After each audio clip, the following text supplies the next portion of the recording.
For Ron Paul, getting out the vote for tonight's caucuses is a family affair. And joining us now, his son, Rand Paul, senator, junior senator from Kentucky. Good morning, Senator. Good morning. Glad to be here. Well, I just heard a voter there say Iowa is ready for Ron Paul. But, you know, when I hear the remarks around the country, is America ready for Ron Paul? Because there's no question your dad is not in the mainstream of the Republican Party.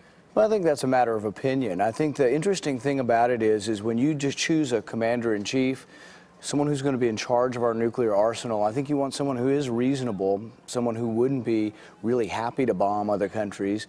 Most of the rest of the rest of the Republican field seems to be a little bit overeager to use nuclear weapons and to bomb other countries. So I think there are people within the Republican Party, and definitely many independents, who are saying, well, gosh, we want someone with a little more wisdom and a little more reluctance to go to war. Well, you bring up the point about being commander-in-chief. Let me just read you what Iowa Congressman Steve King recently said of your father. He said, "I don't think the Paul supporters have really stepped back and thought about what would happen if Ron Paul were operating out of the Oval Office and the commander-in-chief of our armed forces."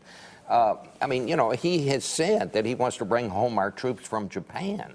He said he wants to bring home the troops from South Korea.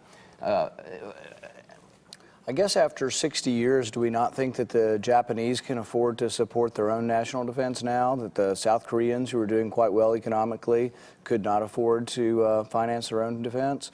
So I think there are a lot of people who agree with that. I think it's a very mainstream position, and in fact, it's a growing position. If you went around with us yesterday in Iowa, I'll bet you we had the biggest crowds of any presidential candidate. We had 600 here in Des Moines.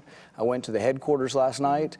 250 young people between the ages of 20 and 30 making phone calls last night. The place was packed to the rafters with young people. Senator, let me just follow on that. Your father talks a lot about personal liberty. That is the centerpiece of his campaign. He's very libertarian. That means, in terms of issues, he is for legalizing drugs, including heroin and cocaine. He's for legalizing prostitution. He is for Actually, I've never ever heard him give a speech campaigning on any of those issues. But so he really, does I would support say, those things, and well, he wants to pull troops out of Afghanistan, South Korea. But I don't think it characterizes who he is. If you go and listen to his campaign stump speech, he's someone who's concerned about the debt, and he thinks that we can only fix our debt problem if you address our military spending and our domestic spending.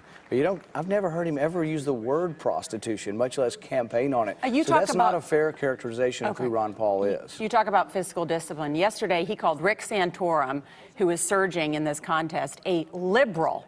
Right. If Rick Santorum is a liberal, what is Mitt Romney?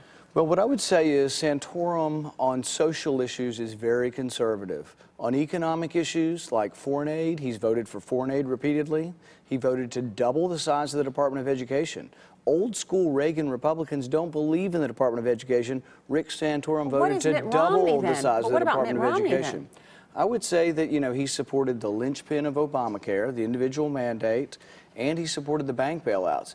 So all of these things wrapped together don't make Romney a real good opponent for Obama either. All right. Well, Senator Paul, we sure thank you for coming by this morning. Thank you.